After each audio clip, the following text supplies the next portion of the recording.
Hello everyone, and welcome back to my channel. It's always great to see you here. Have you heard about the Nxivm cult?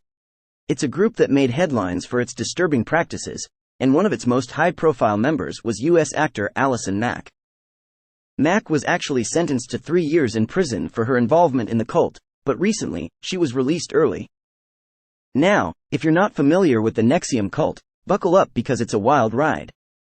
The group was founded in 1998 by a man named Keith Raniere, who claimed to offer self-improvement courses to help people achieve success.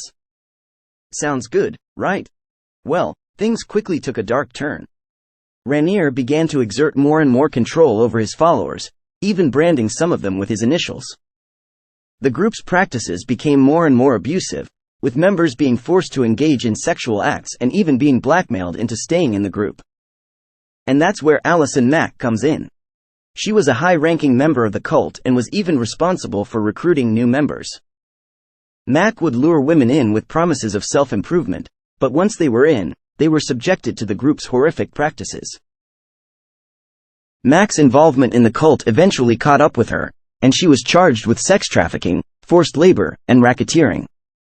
She pleaded guilty to these charges and was sentenced to 3 years in prison. But now, Mack has been released early from prison due to good behavior. This has understandably caused outrage among those who believe that her involvement in the cult warranted a longer sentence. It's a troubling story, and a reminder that even seemingly well-intentioned groups can become dangerous when unchecked power and control are at play. Let's hope that justice is served for all those affected by the Nxivm cult.